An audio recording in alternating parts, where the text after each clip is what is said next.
सरोकार। नमस्कार, आप देख रहे हैं प्राइम टीवी और मैं हूं आपके साथ मुस्कान अजमानी। बुलेटिन की शुरुआत इस वक्त की बड़ी खबर से करेंगे, जहां लोकसभा चुनाव को लेकर जो पेच फंसा था अब वो सुलझता हुआ नजर आ रहा है, क्योंकि दोनों पार्टियां मिलकर आगामी लोकसभा चुनाव साथ लड़ने वाली हैं और आज शाम 5 बजे तक सीट शेयरिंग का ऐलान होने की भी खबर लगातार सामने आ रही है। सपा सुप्रीमो अखिलेश यादव ने इसकी पुष्टि करते हुए कहा कि कांग्रेस से कोई विवाद नहीं है, यूपी में गठबंधन होगा। सपा अध्यक्ष अखिलेश यादव के इस बयान ने कांग्रेस से गठबंधन पर मोहर लगा दी है। सपा अध्यक्ष अखिलेश यादव ने कहा कि हमारे बीच कोई विवाद नहीं है, गठबंधन होगा और जल्द ही सारी चीजें साफ हो जाएंगी। बाकी चीजें जो पुरानी हो गई हैं, अंत भला तो सब भला, अब यही समझिए। कांग्रेस से गठबंधन होगा। कब तक क्लियर होगा? बहुत जल्दी। सर, जिस तरह से कांग्रेस और सपा से पार्टी छोड़ के बीजेपी में शामिल हो रहा है, इस नजरिए से देखते हैं ये सब वापस आ जाएंगे सर लोकसभा के चुनाव में, और वो नहीं आएंगे तो उनके खिलाफ वाले सब वापस आ जाएंगे। इतना तो राजनीति आप ही समझते हो। रुक करेंगे अभिनव का, जो इस खबर पर हमारे साथ इस वक्त लाइव जुड़ चुके हैं। देखिए अभिनव, बीते दिनों ये खबरें थी कि सीट शेयरिंग को लेकर पेच फंसता हुआ नजर आ रहा है, लेकिन अब एक पिक्चर साफ हो रही है, यूपी में गठबंधन बरकरार रहेगा। आखिर ये सहमति कैसे बनी? जी बिल्कुल, देखिए मुस्कान, ये समाजवादी पार्टी के नेता अखिलेश यादव ने बयान दिया है कि अब सीट शेयरिंग जल्दी हो जाएगी और उनका कहना है कि हमारा कांग्रेस से कोई विवाद नहीं है। पहले में जो खबरें सामने आ रही थी, आपने कल देखा समाजवादी पार्टी ने तीसरी लिस्ट भी जारी कर दी, जिसमें बनारस से अपना कैंडिडेट भी घोषित कर दिया, जिसके बाद से लगातार अटकलें लगाई जा रही थी कि समाजवादी पार्टी और कांग्रेस के बीच अब जो गठबंधन था वो खत्म हो जाएगा, सीट शेयरिंग को लेकर जो बातचीत थी वो खत्म हो जाएगी। लेकिन इसी बीच अब समाजवादी पार्टी और कांग्रेस के बीच जो गठबंधन की खबरें हैं वो सामने आ रही हैं। ऐसा लग रहा है कि समाजवादी पार्टी और कांग्रेस के बीच जो सीटों के बंटवारे को लेकर बात चल रही थी उस पर सहमति बन गई है, दोनों दल इस पे सहमत हो गए हैं। 17 सीटें बताई जा रही हैं जो समाजवादी पार्टी ने कांग्रेस को दी हैं, जिस पर कांग्रेस सहमत हुई है। इसके पहले अखिलेश यादव ने 11 सीटों का बात कही थी, जिसको लेकर कांग्रेस नाराज चल रही थी। बात करें तो कानपुर की सीट, अमेठी की सीट, रायबरेली सीट सहित कई ऐसी सीटें हैं जिसको समाजवादी पार्टी ने कांग्रेस को दिया है और उस पर कांग्रेस का जो नेतृत्व है वह भी राजी हो गया है। आज यहाँ होटल में समाजवादी पार्टी और कांग्रेस के बीच संयुक्त प्रेस कॉन्फ्रेंस होगी। हम इस वक्त होटल फॉर्च्यून में मौजूद हैं। अब से करीब 1-2 घंटे के बाद यहाँ पे प्रेस कॉन्फ्रेंस शुरू हो जाएगी। बिल्कुल, तकरीबन 5 बजे का वो समय है जब दोनों ही नेता संयुक्त रूप से प्रेस कॉन्फ्रेंस करेंगे। लेकिन देखिए अभिनव, बात बहुत ज्यादा बिगड़ गई थी, बातें बन नहीं पा रही थी, सहमति नहीं हो पा रही थी, लेकिन अब जब सहमति बनी है तो ये मोर्चा किसने संभाला? जी बिल्कुल, ऐसा बताया जाता है कि कांग्रेस की नेता प्रियंका गांधी ने मध्यस्थता करके राहुल और अखिलेश के बीच में बातचीत फाइनल कराई है। हम इस वक्त होटल फॉर्च्यून में है, जहां पर कांग्रेस, आप देख सकते हैं कि कांग्रेस और सपा के कई नेताओं का पहुंचना शुरू हो गया है। मेरे पीछे लगातार ये जो गाड़ियां आप देख सकती हैं निकलती जा रही हैं, ये नेताओं की गाड़ियां हैं जो होटल पहुंच रही हैं और साथ में समाजवादी पार्टी और कांग्रेस के नेता कुछ ही घंटों बाद संयुक्त प्रेस कॉन्फ्रेंस करेंगे। जहां एक और बात बिगड़ गई थी, वहीं आप होटल फॉर्च्यून के बाहर मौजूद है, अब से थोड़ी ही देर बाद वहां पे प्रेस कॉन्फ्रेंस शुरू होगी। अभी तक कौन कौन से नेता वहां पहुंच चुके हैं? जी, ऐसा बताया जा रहा है कि कांग्रेस के जो प्रभारी हैं और जो प्रदेश अध्यक्ष हैं वो थोड़ी देर में आएंगे, लेकिन फिलहाल अभी इसकी कोई ऑथेंटिक जानकारी नहीं आ रही है कि कौन कौन से नेता पहुंच चुके हैं, चूंकि कई लोग पहले से भी मौजूद हैं और कई नेताओं का आना भी बाकी है। वहीं समाजवादी खेमे से भी कई नेता यहाँ पर पहुंचने वाले हैं। जी मुस्कान, तो देखिए धीरे धीरे पहुंचने का सिलसिला लगातार जारी है। अब तो देखिए कहा जा रहा है कि यूपी में गठबंधन बिल्कुल सेफ एंड सिक्योर है, वापस ट्रैक पर लौट चुका है। लेकिन अब क्या सपा सुप्रीमो अखिलेश यादव कांग्रेस की यात्रा में शामिल होंगे? जी बिल्कुल, कांग्रेस की यात्रा की बात करें तो अखिलेश यादव लगातार लंबे समय से कहते हुए आए हैं कि जब तक सीटों का बंटवारा नहीं होगा तब तक वो राहुल गांधी की भारत जोड़ो न्याय यात्रा में शामिल नहीं होंगे। लेकिन जब अब सीटें फाइनली बंटने जा रही हैं तो हम ऐसा मान सकते हैं कि समाजवादी पार्टी के नेता अखिलेश यादव इस न्याय यात्रा का भी हिस्सा होंगे, जिसको लेके वो लगातार लंबे समय से बयान भी दे रहे थे। बिल्कुल ठीक है। देखिए अभिनव, प्रेस कॉन्फ्रेंस शुरू हो जाएगी थोड़ी ही देर बाद, जैसे कि लगातार हम और आप चर्चा कर रहे हैं। तो क्या आज इस प्रेस कॉन्फ्रेंस में कौन कहां से लड़ेगा, किसको कितनी सीटें दी गई हैं, इसकी भी संयुक्त जानकारी मिल सकती है क्या? जी बिल्कुल, सीटों की भी घोषणा की जा सकती है, चूंकि समाजवादी पार्टी ने अपनी 3 लिस्टें पहले से ही जारी कर चुकी हैं। तो अब इस संयुक्त प्रेस कॉन्फ्रेंस के दौरान ऐसा माना जा सकता है कि समाजवादी पार्टी के साथ ही कांग्रेस की जो सीटें साझा हुई हैं, जो इंडिया गठबंधन लड़ रहा है, उन इंडिया गठबंधन की भी सीटें इस संयुक्त प्रेस कॉन्फ्रेंस में घोषित होंगी। इसके अलावा भी समाजवादी पार्टी कई चीजें अपनी बता सकती है कि किन मुद्दों के लेके वो जनता को जा रहे हैं या क्या रैली साथ में करेंगे, कैसा क्या मामला है। जी मुस्कान। बिल्कुल ठीक है, धन्यवाद अभिनव इस खबर पर हमारे साथ जुड़ने के लिए।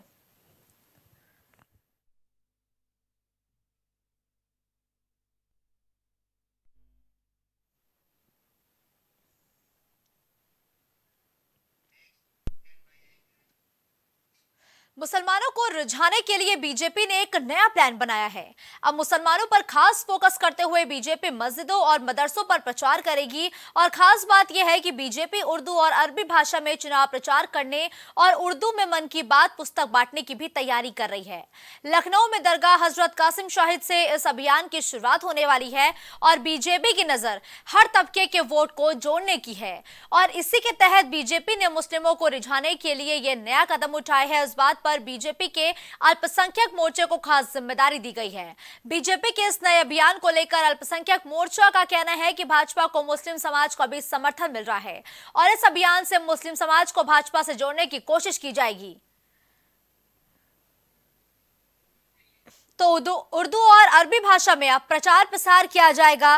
भाजपा ने मिशन 80 के लक्ष्य पर काम करना शुरू कर दिया है। हर एक वर्ग को साधने की कवायद करती हुई बीजेपी ने अब मुस्लिमों को अपने पाले में लाने के लिए एक नई रणनीति पर काम करना शुरू किया है, जहां उर्दू और अरबी भाषा में तो प्रचार किया ही जाएगा, इसके साथ ही प्रधानमंत्री नरेंद्र मोदी के खास कार्यक्रम मन की बात है कि एक पुस्तक भी उर्दू में बांटी जाएगी। और मस्जिदों मदरसों पर बीजेपी लगातार प्रचार प्रसार करती हुई नजर आएगी और मुस्लिमों को भी जोड़ने का काम लगातार किया जाएगा। और इसका साफ अगर हम मतलब निकालें तो यही है कि मिशन 80 इस लक्ष्य को लेकर बीजेपी लगातार चल रही है, हर एक वर्ग को साध रही है और मुसलमानों को साधने की कवायद करती हुई बीजेपी ने अब एक नई रणनीति पर काम किया है, जहां उर्दू और अरबी भाषा में प्रचार किया जाएगा।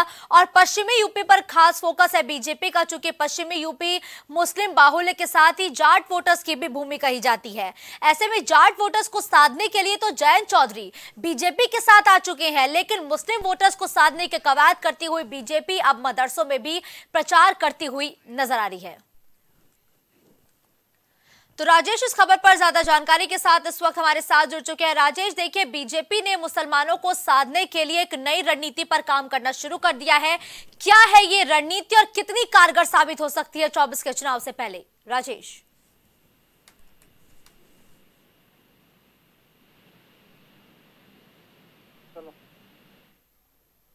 जी, राजेश क्या अब तक मेरी आवाज पहुंच रही है? तो राजेश दोबारा संपर्क स्थापित करने की कोशिश की जाएगी। तो मस्जिदों और मदरसों पर प्रचार करेगी भारतीय जनता पार्टी। उर्दू और अरबी भाषा में प्रचार किया जाएगा, चूंकि पश्चिमी यूपी पर बीजेपी का खास फोकस है। 2014 के परिणामों को दोहराने की चुनौती लिए भारतीय जनता पार्टी पश्चिमी यूपी को लगातार मजबूत कर रही है। जाटलैंड कहा जाता है पश्चिमी यूपी को और पश्चिमी यूपी मुस्लिम बाहुल्य इलाके भी माने जाते हैं। और उसी पश्चिमी यूपी को साधने के लिए बीजेपी मुसलमानों को रिझा रही है। अब मदरसों पर बीजेपी प्रचार करेगी, मुसलमानों को लगातार अपनी पार्टी से जोड़ा जा रहा है। बीते दिनों अमरोहा में एक बड़ी संख्या में भारतीय जनता पार्टी के पूर्व विधायक ने तमाम कार्यकर्ताओं को, तमाम लोगों को बीजेपी से ज्वाइन कराया था, बीजेपी को मजबूत करने पर काम किया था। इसी बीच अब बीजेपी ने एक नई रणनीति पर काम करना शुरू कर दिया है।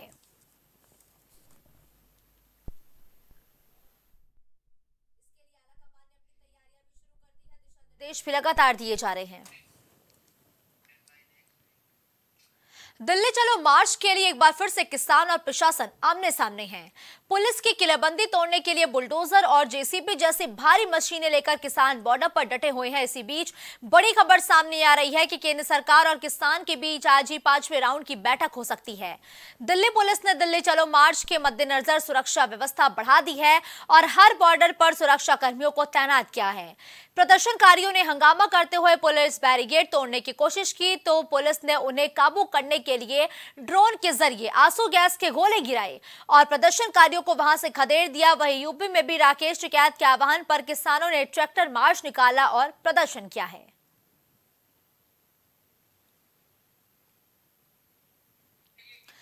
तो किसानों का प्रदर्शन लगातार उग्र हो रहा है। आज प्रदर्शन का 9वां दिन है और प्रदर्शन के 9वें दिन केंद्रीय कृषि मंत्री अर्जुन मुंडा ने एक बार फिर से 5वें राउंड की वार्ता के लिए किसानों को आमंत्रित किया है। किसान भी इस बात पर सहमत हो गए हैं, लेकिन किसानों की भी टर्म्स एंड कंडीशन है कि अगर ये वार्ता आज ही होती है तब तो किसान इतने उग्र नहीं होंगे, लेकिन कल एक बड़े स्तर पर दिल्ली चलो अभियान के जरिए किसान फिर से दिल्ली में घुसने की कोशिश करने वाले हैं।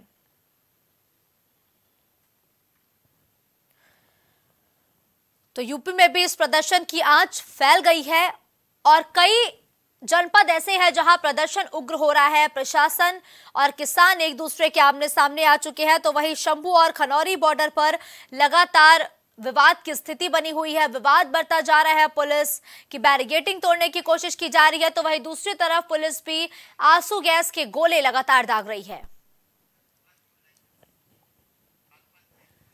बागपत से हमारे सहयोगी रोशन फोन लाइन पर हमारे साथ जुड़ चुके हैं। देखिए रोशन, लगातार किसानों का प्रदर्शन उग्र हो रहा है। शंभू बॉर्डर, खनौरी बॉर्डर के साथ ही आज यूपी के अलग अलग जिलों में भी किसानों ने प्रदर्शन किया है। बागपत में किस तरीके से किसानों ने अपनी मांगों को लेकर प्रदर्शन किया है? देखिए, मैं बताना चाहूंगा, आज किसान जो है सैकड़ों की संख्या में ट्रैक्टरों पर सवार होकर कलेक्ट्रेट में धरना प्रदर्शन के लिए पहुंचे, जहां उन्होंने जो है प्रधानमंत्री के नाम बागपत डीएम को ज्ञापन सौंपा, जिसके बाद उन्होंने जो है रोड पर सैकड़ों की संख्या में ट्रैक्टर लेकर पहुंचे और ट्रैक्टर मार्च निकाला और चेतावनी दी कि अगर जो प्रदर्शनकारी किसान है, अगर उनकी मांगे जल्द पूरी नहीं हो जाती तो वो जो है दिल्ली कूच करेंगे। जी बिल्कुल। तो देखिए, बागपत में भी किसान प्रदर्शन करते हुए नजर आ रहे हैं, जैसा कि जिक्र किया गया। अभी स्थिति कैसी है? अभी फिलहाल किसान जो है आगे की रणनीति बनाने को लेकर जो है अपने घर लौट गए हैं और उनका कहना है कि आगे की रणनीति जैसा भी आदेश उनके राष्ट्रीय अध्यक्ष का होगा उस पर जो है दिल्ली कूच की रणनीति बनाई जाएगी। फिलहाल उनकी मांग है कि किसानों की जो है सरकार सभी मांगे जल्द पूरी कर दे, जिसके लिए जो है उन्हें आगे जो है आंदोलन की रणनीति ना बनानी पड़े। बिल्कुल ठीक है, धन्यवाद रोशन इस खबर पर हमारे साथ जुड़ने के लिए।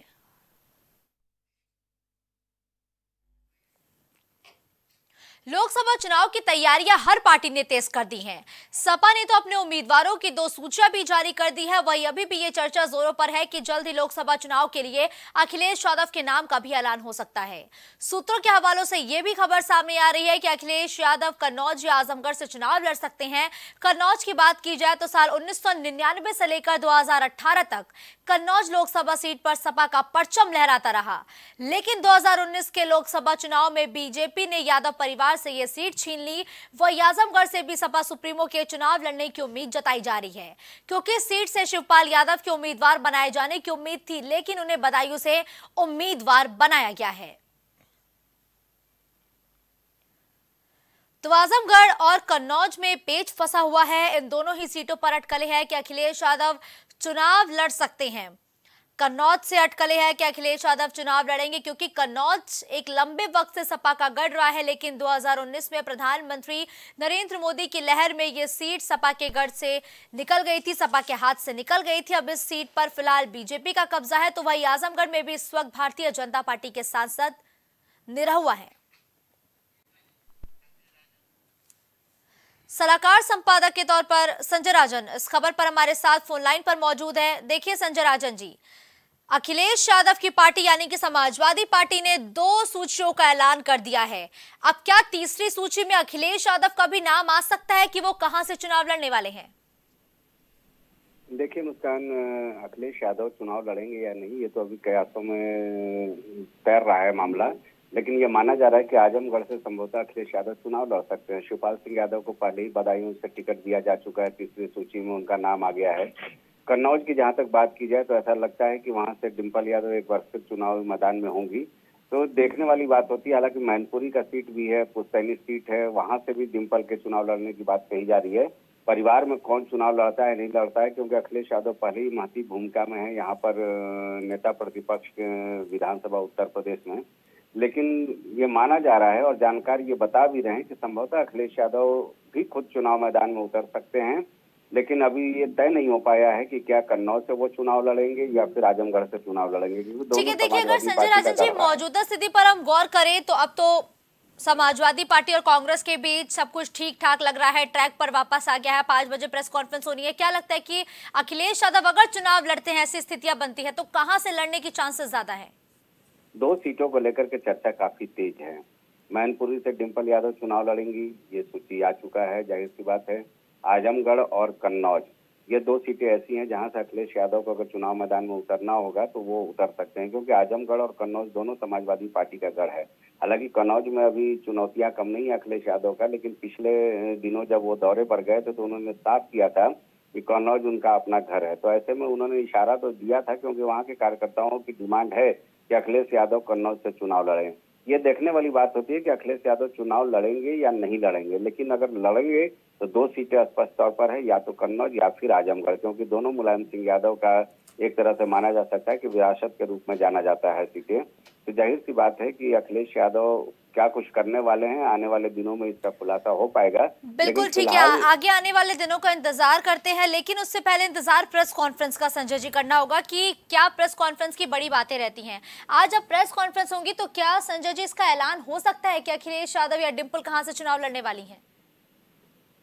देखिए मुस्कान, आज जो साझा प्रेस कॉन्फ्रेंस हो रहा है ये बिल्कुल इस बात का संकेत है कि अब जो गठबंधन को लेकर के तमाम तरह के कयास अटकलों का दौर था वो दूर होता हुआ नजर आ रहा है, क्योंकि अब दोनों पार्टियों के जो प्रदेश अध्यक्ष हैं वो इस प्रेस कॉन्फ्रेंस में शामिल होने वाले हैं। यानी कुल मिलाकर के मुरादाबाद में दिया गया अखिलेश यादव का बयान और ये साझा प्रेस कॉन्फ्रेंस, ये तस्वीर तो साफ करती हुई नजर आ रही है कि समाजवादी पार्टी और कांग्रेस में जो भी गतिरोध था वो दूर हो चुका है।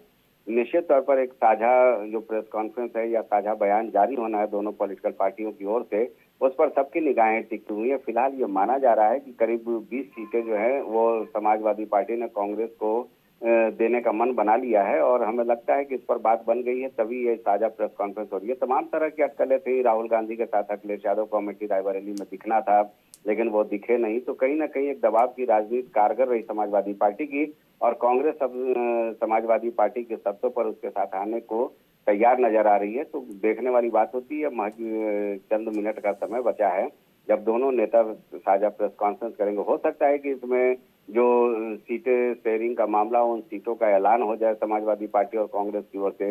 ये भी तय हो जाएगा कि क्या कुछ आगे रणनीति होनी है और कैसे पीडीए को लेकर के आगे बढ़ना है सूबे में समाजवादी पार्टी और कांग्रेस को।